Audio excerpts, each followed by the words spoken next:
Subscribe now and press the bell icon. Never miss an update.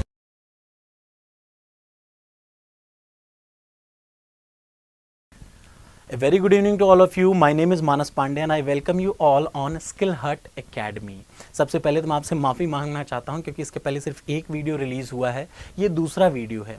ये current affairs के साथ साथ GS का सीरीज़ दोनों साथ साथ चलता है और मैं उसके लिए माफ़ी मांगना चाहता हूं कि करंट अफेयर्स थोड़ा सा रोका हुआ है। उसके लिए हम लोग ये कर रहे हैं कि we will start weekly current affairs because we all are working. हम लोग दिन भर काम करते हैं, उसके बाद शाम को आते हैं, फिर स्टार्ट करते हैं, तो इस वजह से स्किप हो जाता है and I really sorry for that.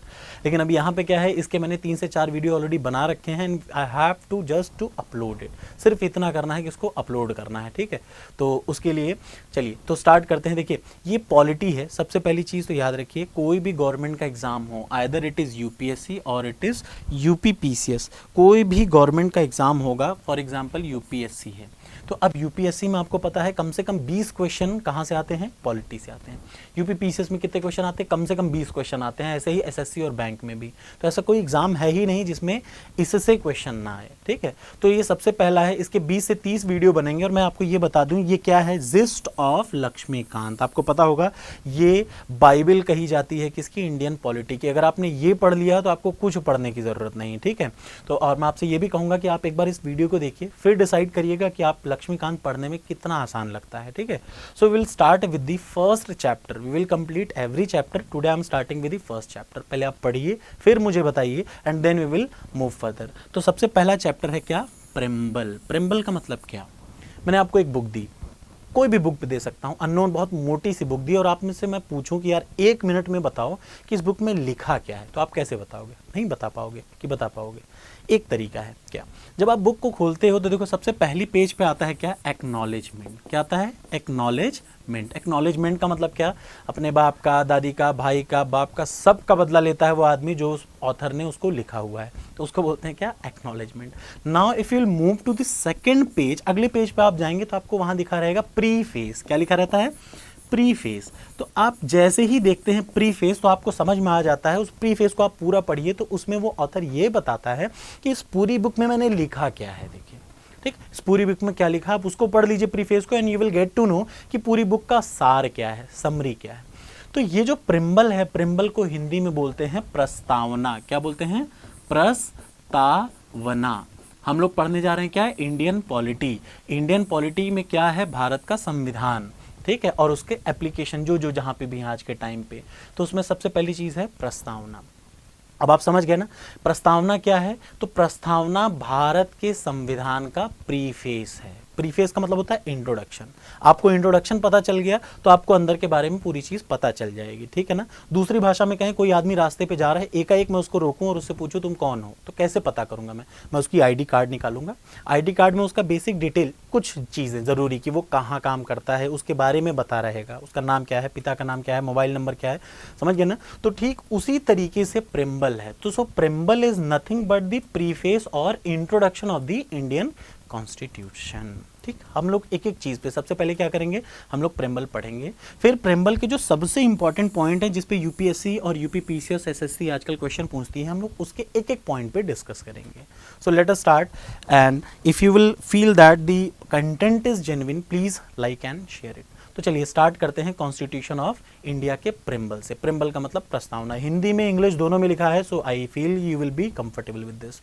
Preamble कहता है कि we the people of India having solemnly resolve to constitute India into a, मतलब हम भारत के लोग, सबसे पहली लाइन इसको अंडरलाइन कर रहा हूं, मैं आपको भी बताता हूं। हम भारत के लोग भारत को एक संपूर्ण प्रभुत्व संपन्न, मतलब sovereign, socialist, secular, democratic republic and to secure to all its citizen justice, liberty, equality, fraternity in our constituent assembly this 26 November 1949 do hereby adopt, enact and क्या करते हैं, आत्मसात करते हैं। ये पूरी लाइन आप पहले समझ लीजिए, ठीक। अब इसके बाद हम 1 बाय 1 एक एक चीज स्टार्ट करेंगे। तो चलिए प्रेम्बल का मतलब क्या। तो सबसे पहले देखिए, मेरा नाम है मानस पांडे। मैं अगर कहूं तो मेरे अंदर कुछ पावर है, उसकी कुछ सोर्स भी तो होगा ना। पावर कहीं से, तो जैसे भगवान का सोर्स है, उसकी वजह से मुझे पावर मिल रहा है। ऐसे ही भारत का संविधान है, इसके पावर का भी कुछ सोर्स है। वो क्या सोर्स है? तो देखिए, ये एक पेट क्वेश्चन है किसी भी गवर्नमेंट एग्जाम का, और यूपीएससी ने यही पूछा था रिसेंटली, कुछ समय पहले यूपीपीसीएस में भी पूछा था कि what is the source of power of Indian constitution. तो आपको पता है क्या है सोर्स? हम भारत के लोग, we the people of India. तो आपसे कभी भी क्वेश्चन पूछे भारतीय संविधान का पावर का सोर्स क्या है, तो we the people of India सबसे पहली चीज, ठीक है। अब आ जाइए दूसरी चीज पे। अगला क्वेश्चन, ये भी यूपीएससी का ही क्वेश्चन है और ये बहुत इंपॉर्टेंट है। अगर आपसे पूछे या किसी एग्जाम में पूछता है what is the nature of Indian constitution.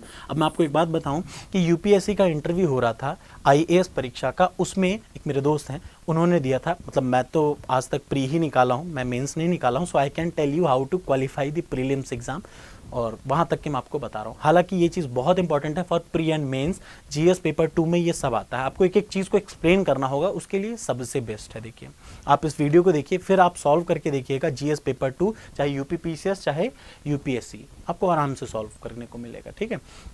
तो चलिए, तो यहाँ पे हम लोग स्टार्ट करते हैं कि nature of the Indian constitution, भारतीय संविधान का नेचर कैसा है। जैसे मैं नेचर का क्रोधी हूँ, वैसे भारत संविधान का भी तो कुछ नेचर होगा ना, कैसा नेचर है, तो आइए उसको भी देखते हैं। The nature of Indian constitution is sovereign, socialist, secular, democratic, Republic. कितने हैं? ये 5 नेचर हैं भारतीय संविधान के। ये एग्जाम में गलती मत करिएगा, इसलिए बहुत ज़रूरी है कि आप इस कॉन्स्टिट्यूशन की जो प्रेम्बल है इसको आप अक्षरशः रट डालें, क्योंकि इंटरव्यू में यही शब्द पूछा गया है, कई बार पूछा जाता है, कहीं पे भी होगा, ये जरूर पहले ही आपसे पूछ लेंगे किसी भी एग्जामिनेशन में। और आपको विश्वास मानिए, बहुत सारे ऐसे लोग हैं जो कि 10 साल से तैयारी कर रहे हैं, they even don't know the definition of the, मतलब प्रेम्बल अब वो पढ़ के नहीं बता सकते, उन्हें रटा नहीं है, क्योंकि अगर आपको ये नहीं आता फिर आपको कुछ नहीं आता। तो चलिए, तो नेचर हो गया। दूसरी चीज, अगला क्वेश्चन, तो पहला क्वेश्चन क्या था? पहला क्वेश्चन था कि पावर सोर्स क्या है, सोर्स ऑफ पावर कॉन्स्टिट्यूशन का क्या है? तो हम भारत के लोग, कॉन्स्टिट्यूशन को पावर कहाँ से मिलती है? भारत के लोगों से। दूसरी चीज, भारत के कॉन्स्टिट्यूशन का नेचर कैसा है? तो याद रखिएगा, सॉवरेन है, सोशलिस्ट है, सेक्युलर है, डेमोक्रेटिक है, रिपब्लिक है, ठीक है। तीसरा important question which may be ask, और जरूर पूछा जाएगा, यूपीएससी में पूछा है, मुझे पता है क्योंकि मैंने दिया हुआ है, that's why I can tell you कि ये 4 हैं, याद रखिएगा। ये क्या है? ऑब्जेक्टिव, ये 4 ऑब्जेक्टिव आपको दिख रहे हैं। What are the objective of Indian constitution, भारतीय संविधान के गोल क्या है, आगे करना क्या चाहता है। हम जो बनाया जिन लोगों ने, उन्होंने क्या किया, इसको बनाने के पीछे लॉजिक क्या दिया, क्यों बना रहे हैं। तो उन्होंने 4 गोल हैं इंडियन कॉन्स्टिट्यूशन के। कौन कौन से हैं? क्या? जस्टिस का मतलब न्याय, लिबर्टी का मतलब कुछ स्वतंत्रता, इक्वलिटी का मतलब बराबरी, फ्रेटर्निटी का मतलब भाई मतलब बंधुता, आपस में वो कह सकते हैं ब्रदरहुडनेस, ठीक है। तो ये 4 क्या हैं? याद रखिएगा, these all 4 are nothing but the objective of Indian constitution. दूसरा क्वेश्चन वो हो गया। चौथा जो सबसे इंपॉर्टेंट क्वेश्चन है वो क्या आएगा? इससे मैं ये बता रहा हूं कि इस टॉपिक से क्या क्या क्वेश्चन आ सकता है। चौथा क्वेश्चन आएगा कि कब अडॉप्ट किया गया था इंडियन कॉन्स्टिट्यूशन में प्रेम्बल। तो याद रखिएगा, प्रेम्बल को अडॉप्ट कब किया गया था? 26 नवंबर 1949 को। ये आया कहां से? तो अब हम लोग बात करते हैं। देखिए, भारतीय संविधान किसने बनाया? भारतीय संविधान बनाया कॉन्स्टिट्यूएंट असेंबली ने। किसने बनाया? कॉन्स्टिट्यूएंट असेंबली ने बनाया। कॉन्स्टिट्यूएंट असेंबली की जो पहली वो हुई थी, पहली बैठक हुई थी, वो हुई थी 9 दिसंबर 1946 को। संविधान सभा की पहली बैठक 9 दिसंबर 1946 को हुई थी, जिसमें जो सबसे वृद्ध व्यक्ति थे सच्चिदानंद सिन्हा, उनको क्या कर दिया था? बना दिया था प्रेसिडेंट टेम्परेरी, अस्थायी। 2 दिन बाद 11 दिसंबर 1946 को बनाया गया किसको? डॉक्टर राजेंद्र प्रसाद को परमानेंट, उसका क्या बनाया गया? प्रेसिडेंट बनाया गया। उसके बाद 13 दिसंबर 1946 को पंडित जवाहरलाल नेहरू ने क्या किया? उद्देश्य प्रस्ताव, जिसको इंग्लिश में क्या बोलते हैं? ऑब्जेक्टिव रिवोल्यूशन को क्या किया? पेश किया। उसमें कहां पे? कॉन्स्टिट्यूएंट असेंबली में, ठीक है। तो पेश किया कब? 13 दिसंबर 1946 को। याद रहेगा आपको? आई होप कि आपको याद रहे। अब क्या हुआ? इसको अडॉप्ट किया कब? ऑब्जेक्टिव रिवोल्यूशन को अडॉप्ट किया गया 22 जनवरी 1947 को। इसी ऑब्जेक्टिव रिवोल्यूशन पे बेस्ड है अपना क्या? प्रेम्बल। प्रेम्बल किस पे बेस्ड है? याद रखिएगा, ये पेट क्वेश्चन हो सकता है। Preamble is based on the objective revolution. Objective revolution को 13 दिसंबर 1946 को पेश किया था, 22 जनवरी 1947 को अडॉप्ट किया था किसने? कॉन्स्टिट्यूएंट असेंबली ने, ठीक है। और बात आती है ऑब्जेक्टिव रिवोल्यूशन के बाद प्रेम्बल को कब अडॉप्ट किया गया था? तो ये भी याद रखिएगा, प्रेम्बल को 26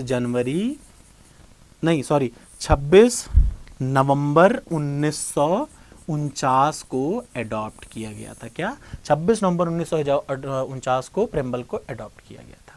अब देखिए, एक बहुत महान ज्यूरिस्ट थे जिनका नाम था एन.ए. पालकीवाला। उन्होंने ही कहा था it is the identity card of the constitution. क्या? Preamble is the identity card of the constitution. और क्या क्वेश्चन आ सकता है? एक बहुत इंपॉर्टेंट क्वेश्चन है जो कि आ सकता है, अभी तक नहीं आया, हो सकता है अब आ जाए। कौन सी दुनिया में ऐसी कंट्री थी जिसने पहली बार प्रेम्बल को इंट्रोड्यूस किया? So the America was the American constitution was the first to start with a preamble. पहला ऐसा कंट्री थी जिसने प्रेम्बल को स्टार्ट किया। और एक सबसे इंपॉर्टेंट क्वेश्चन जो कि आपके एग्जाम में आ सकता है प्रेम्बल से, वो क्या है? अमेंडमेंट बाई, एक बार प्रेम्बल में अमेंडमेंट किया गया है। आज तक एक ही बार अमेंडमेंट किया गया है। कब? 42वें संविधान संशोधन 1976 के द्वारा 3 चीजें जोड़ी गई। कौन सी 3 चीजें? सोशलिस्ट समाजवादी, सेकुलर पंथ निरपेक्ष। पंथ निरपेक्ष मतलब secular. The third one is the integrity. Integrity का मतलब अखंडता। तो अब हम लोग क्या करेंगे, आपको मेन क्वेश्चन पता चलेगा। These all question are for one day exam या प्रीलिम्स एग्जाम ऑफ यूपीएससी और यूपीपीएससी। लेकिन अगर मेंस के जीएस पेपर 2 में पूछेगा तो क्या पूछेगा? अब हम 1 बाय 1 वर्ड को एक्सप्लेन करेंगे, ठीक है, जो बहुत इंपॉर्टेंट वर्ड थे। So the very first word is sovereign.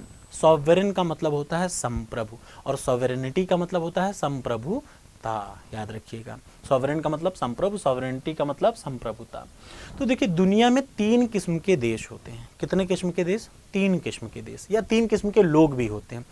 एक तो जो पूरी तरीके से दूसरे पे डिपेंडेंट है, मतलब जैसे बच्चा जब तक क्लास 11th या हाई स्कूल तक रहता है तो उसके घर का भी सारा खर्चा और बाहर का खर्चा कौन अदा करता है? पिता अदा करता है। तो बच्चा पूरी तरीके से डिपेंडेंट है किस पे? फादर पे। उसको बोलते हैं डिपेंडेंट कंट्री या डिपेंडेंट पर्सन। दूसरा होता है, देखिए क्या? डोमिनियन। डोमिनियन का मतलब, अब लड़का थोड़ा बहुत कमाने लगा तो बाप ने बोला ऐसा है तो एक काम कर, तू घर का खर्चा चला, बाहर का खर्चा मैं देखूंगा। ठीक है, समझ गया ना? तो मैं क्या बोल रहा हूँ, याद रखिएगा 2 चीज़, एक तो इंटरनल और दूसरा एक्सटर्नल। हर चीज़ इन्हीं दोनों टर्म्स के रूप में बात की जाएगी। तो अगर पिताजी कहते हैं कि बेटा तुम घर का खर्चा चलाओ, बाहर का खर्चा मैं देख लूँगा, तो उसका मतलब आप इंटरनल अफेयर्स को छोड़ दीजिए उसी कंट्री पे, लेकिन उसका जो एक्सटर्नल अफेयर्स है वो क्या करिए? डिफेंस, कम्युनिकेशन या फॉरेन रिलेशन, ये क्या करिए? खुद डील करिए। ठीक है, तो उसको क्या बोल देते हैं? डोमिनियन। तीसरा क्या आता है? इंडिपेंडेंट, मतलब वो एकदम फ्री है। मैं मान लिया 3 टाइप की कंट्री हैं। पहला डिपेंडेंट कंट्री, पूरी तरीके से डिपेंडेंट, इंटरनल और एक्सटर्नल वो खुद फैसले नहीं लेगा, कोई और लेगा। दूसरा डोमिनियन।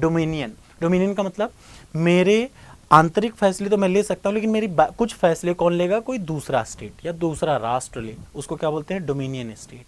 तीसरा होता है इंडिपेंडेंट या सॉवरेन स्टेट। सॉवरेन का मतलब एक भाषा में आप समझिए, the power, if any country is having power to control his own government, its own government. अगर मेरे पास पूरी पावर हो कि मैं अपना इंटरनल मैटर और एक्सटर्नल मैटर दोनों में खुद ही सल्टा लूँ, तो ऐसी कंट्री या ऐसा बंदा क्या होगा? सॉवरेन, स्वतंत्र एकदम, कोई दिक्कत नहीं, टेंशन नहीं, हर मामला खुद ही सल्टाएंगे। ठीक है, कोई बाहरी का इंटरफेरेंस नहीं।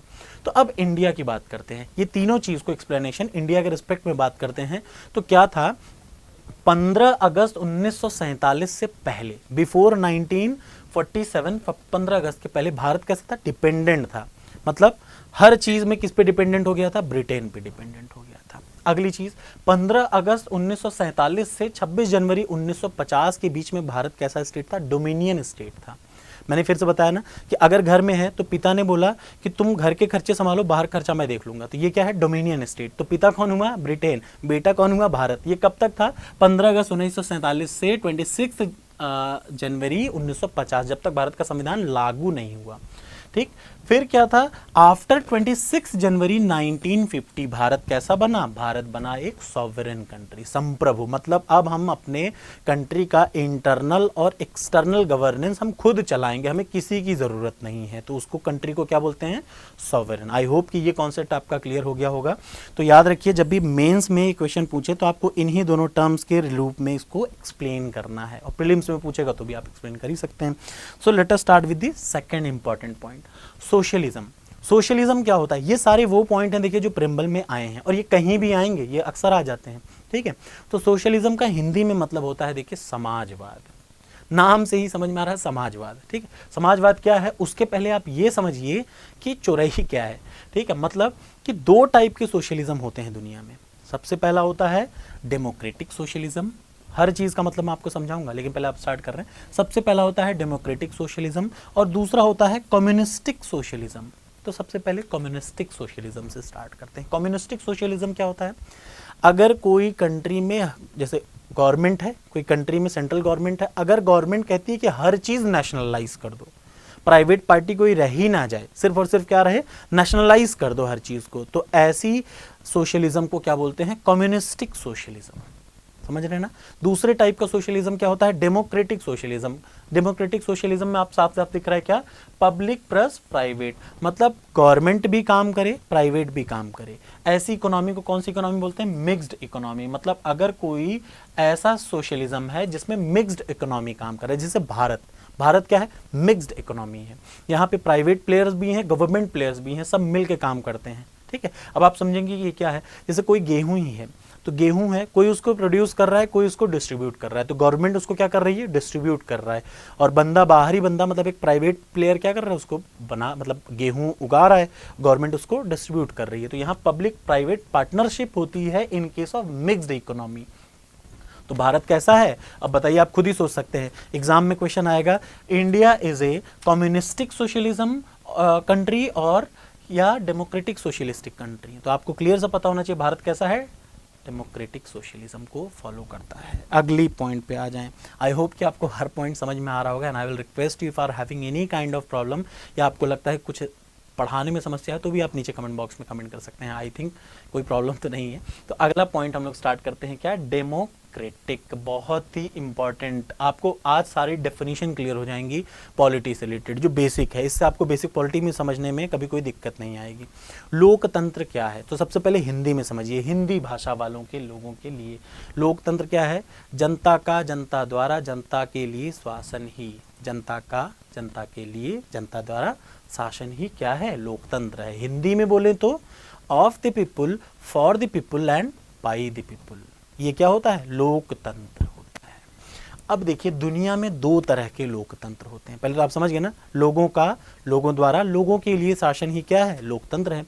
दुनिया में दो तरीके के लोकतंत्र होते हैं। एक एक कॉन्सेप्ट को क्लियर करिएगा। दो तरह के लोकतंत्र होते हैं। पहला तो होता है direct democratic and second is indirect democracy. कितने टाइप की डेमोक्रेसी होती है? दो टाइप की। एक तो डायरेक्ट डेमोक्रेसी, दूसरा इनडायरेक्ट डेमोक्रेसी। अभी कुछ दिन पहले आपने सुना होगा, ब्रिटेन में अक्सर रेफरेंडम होते रहते हैं। रेफरेंडम का मतलब पूरी जनता क्या करती है? तुरंत वो भरती है, मत पेटी में डालती है और उनका प्राइम मिनिस्टर बदल जाता है। या यूनाइटेड किंगडम में आप सुनते होंगे, स्विट्जरलैंड में सबसे बड़ा है। रेफरेंडम का मतलब किसी चीज़ पर मैटर फंसा, लोगों ने क्या किया, तुरंत पूरा का पूरा कंट्री क्या करेगा? पीपल की बात कर रहा हूँ।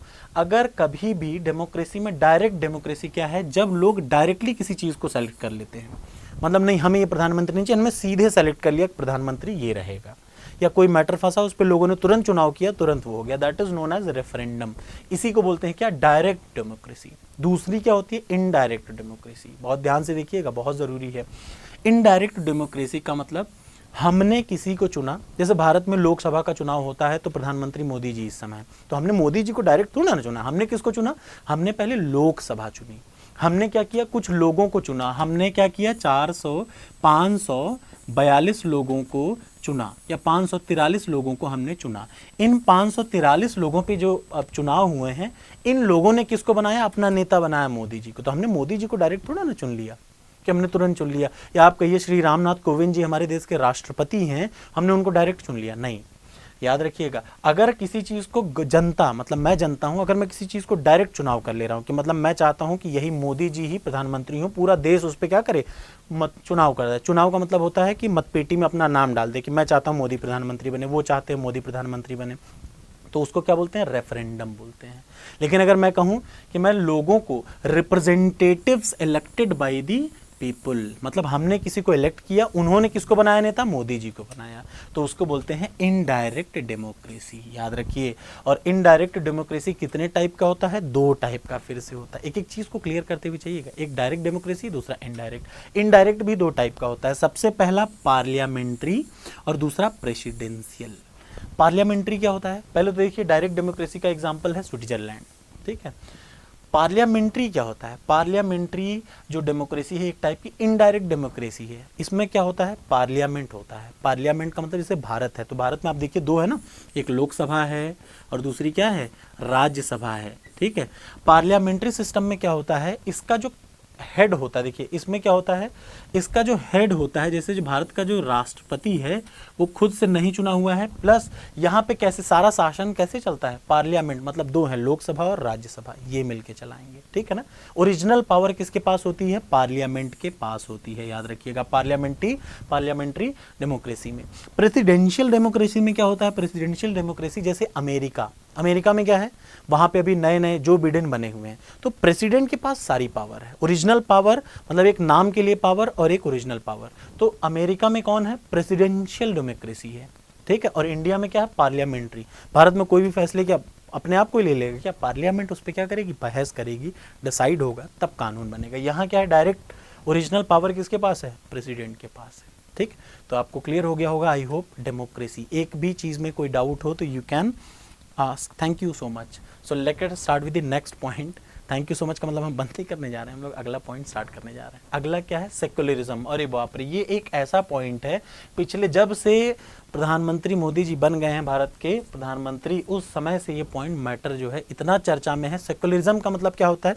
पूरी दुनिया के भारत में असहिष्णुता इतनी बढ़ गई, लोग गाय को काट दे रहे हैं, ये कर दे रहे हैं, वो कर दे रहे हैं। असहिष्णुता, इनटॉलरेंस, सारी चीजें कहाँ से स्टार्ट हुई? सेक्युलरिज्म से। ठीक है। अब मैं आपको बता दूं कि भारत कितना बड़ा सेक्युलर कंट्री है, ये आपको इस बात से समझ में आ जाएगा। तो पहले देखिए, सेक्युलरिज्म का मतलब होता है क्या? इम्पार्शियल या न्यूट्रल, एकदम न्यूट्रल। पहली चीज तो ये धर्म से रिलेटेड है। सेक्युलर का मतलब पंथ निरपेक्षता या धर्म निरपेक्षता। ओरिजिनल संविधान में इसका नाम है पंथ निरपेक्षता। ठीक। तो अब देखिए, न्यूट्रल का मतलब क्या? मेरा कोई है ही नहीं, मेरा कोई धर्म ही नहीं है। ठीक। तो उसको समझने के लिए पहले हम लोग तीन समझते हैं। पूरी दुनिया में तीन तरीके के स्टेट्स होते हैं। कितने तरीके के स्टेट्स होते हैं? तीन तरीके के। सबसे पहला क्या? एथेइस्ट।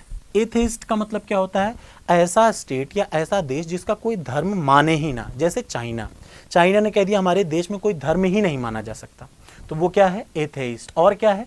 मैक्सिकन जो कॉन्स्टिट्यूशन है 1917 में लागू हुआ, और चाइना, ये सब कंट्री कैसी? एथेइस्ट। ये कोई भगवान को, कोई धर्म को नहीं मानती हैं।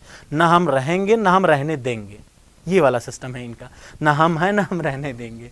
ठीक। दूसरा क्या है? Theocratic states. थियोक्रेटिक स्टेट्स का मतलब ये वो कंट्रीज हैं जो कि ब्लाइंडली बोलती हैं कि हमारा धर्म है। जैसे आपको पता है पाकिस्तान कैसा है? इस्लामिक कंट्री है। ये क्या है? थियोक्रेटिक। ये कहते हैं कि वी आर नॉट सेक्युलर, हम सेक्युलर नहीं हैं, हम प्योरली कैसे हैं? इस्लामिक कंट्री है। पाकिस्तान कैसी कंट्री है? इस्लामिक कंट्री है। If I will ask you Nepal कैसी कंट्री है, तो नेपाल भी कैसी कंट्री है?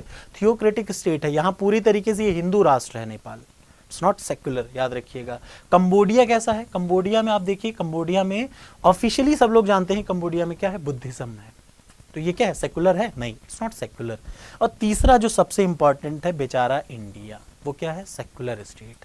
ये कहता है कि हम किसी को नहीं मानेंगे, जिसको आना हो सब आ जाओ। तो यहाँ हिंदू भी हैं, मुस्लिम भी हैं, सिख भी हैं, ईसाई भी हैं, सब किसी के साथ हम कोई भी वो नहीं करेंगे, मतलब कि पार्शियलिटी नहीं करेंगे, इम्पार्शियल रहेंगे। याद रखिएगा, जितने धर्म रहना चाहें भारत में रह सकते हैं, हम किसी के साथ भी क्या नहीं होंगे? पार्शियल होंगे ही नहीं, we will be impartial.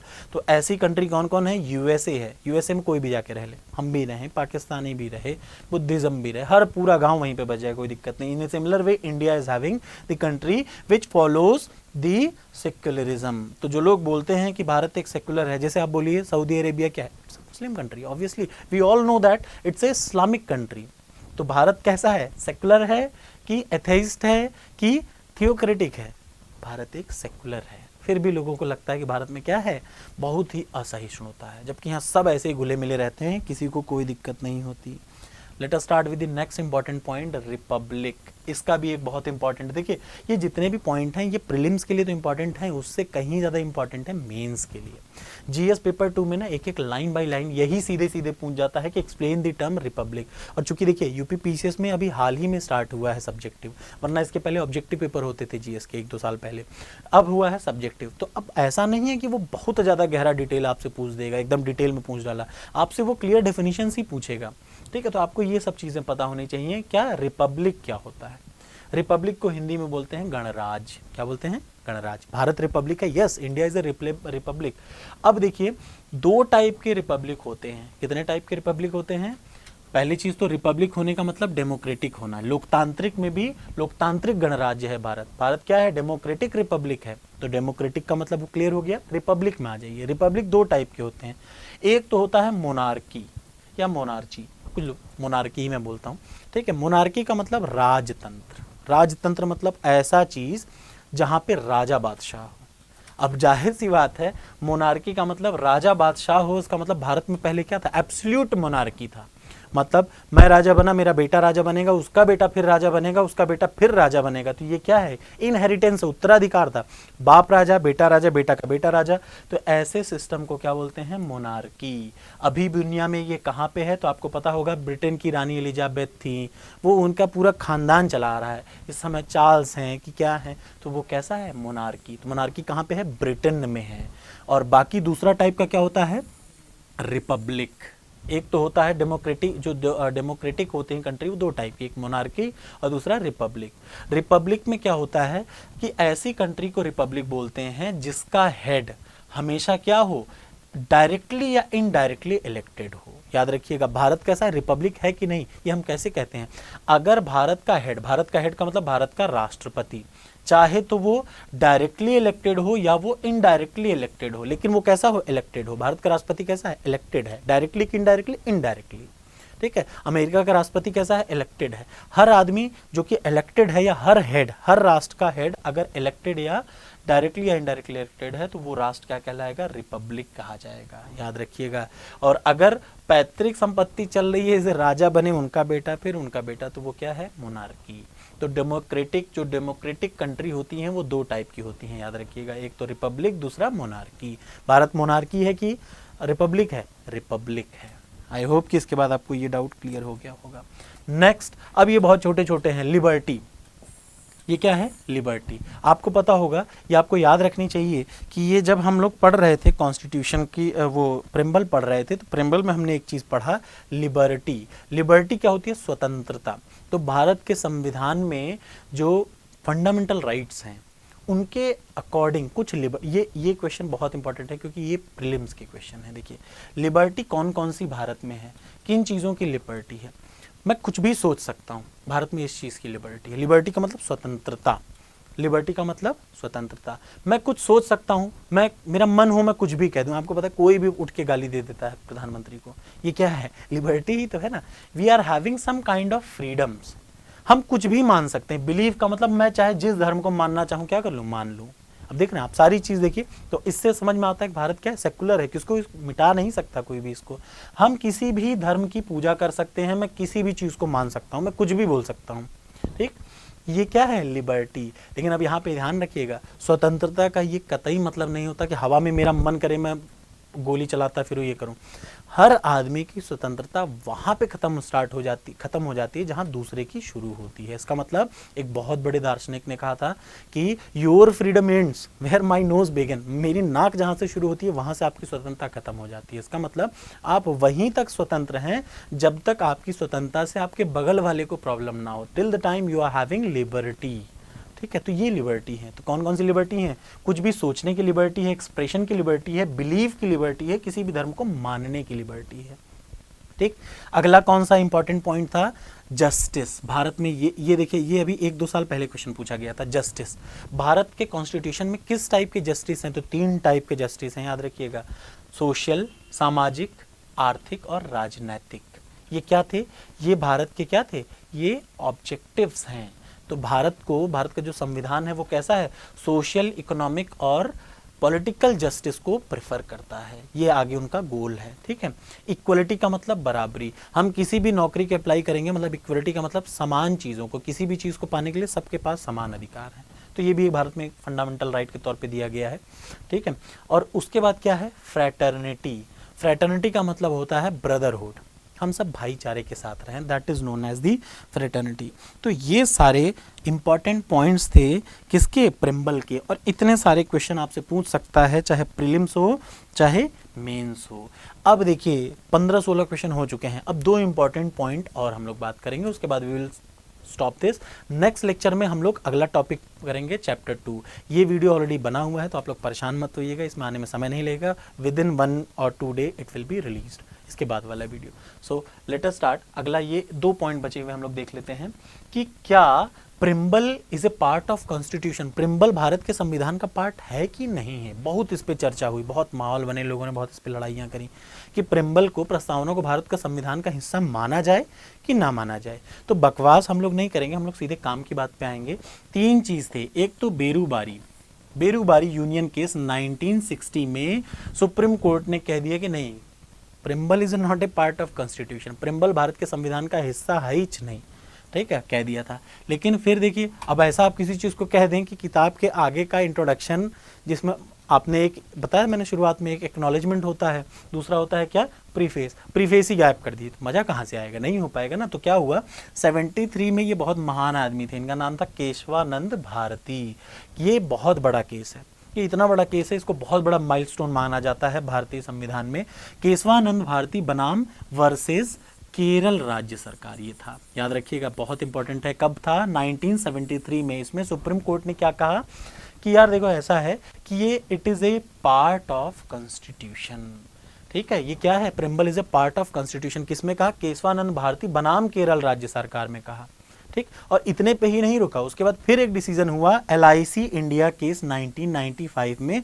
Supreme court ने फिर से इसी डिसीजन को बरकरार रखा। देखिए होता क्या है, जब हम कोई कानून बनाते हैं, सुप्रीम कोर्ट ने कोई बात कही, तो ऐसा थोड़ी ना कि सुप्रीम कोर्ट भगवान है, उसे भी समझ में आता है कि हमसे कुछ गलतियां हो गई, हम आगे चलकर उनको सुधारते हैं। तो उसने पहले देखा कि बेरूबारी केस में कुछ गड़बड़ी हो गई, नहीं, it is not a part of constitution. उसके बाद उन्होंने इसको सुधारा केशवानंद सरकार में, मतलब इस मामले में। फिर इन्होंने LIC इंडिया केस में क्या किया, ये चीज को माना, वेरीफाई किया कि याद रखिएगा, it is the integral part of the constitution. ये बात ध्यान रखिएगा, it is the integral part of the constitution. 2020 का UPSC का प्रीलिम्स के पेपर में यही शब्द पूछा था, शायद कुछ ऐसा ही था क्वेश्चन, कि it is a part of constitution of not, so it is a part of constitution, ठीक है, यही क्वेश्चन आते हैं। अब एक लास्ट चीज जो हम लोग पढ़ेंगे, उसके बाद we will finish this chapter, ठीक है।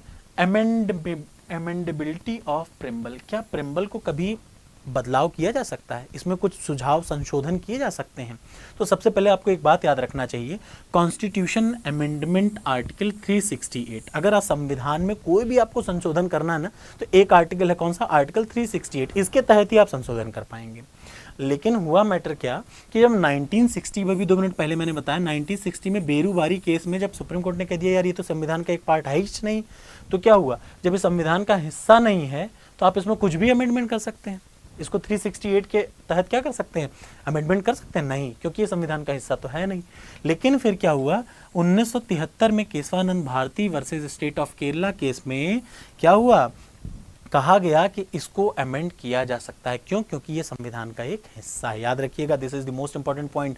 केशवानंद में कहा था कि प्रस्तावना को, चूंकि ये संविधान का हिस्सा है, इसी में ये कहा था केशवानंद भारती मामले में कि ये संविधान का हिस्सा है और इसको अमेंडमेंट किया जा सकता है, ठीक है। लेकिन इस हिसाब से अमेंडमेंट करें कि संविधान के बेसिक स्ट्रक्चर या बेसिक फीचर्स में कोई छेड़छाड़ ना हो। अब याद रखिएगा, बेसिक फीचर्स को फिर बाद में सुप्रीम कोर्ट ने एक्सप्लेन भी किया, ठीक है। कहीं कॉन्स्टिट्यूशन में नहीं लिखा है ये बेसिक फीचर, लेकिन सुप्रीम कोर्ट ने इसको एक्सप्लेन किया है। अगली किसी क्लास में we will explain it. I will finish this chapter here and I hope कि आपको सब कुछ समझ में आया हो। Thank you so much, thank you.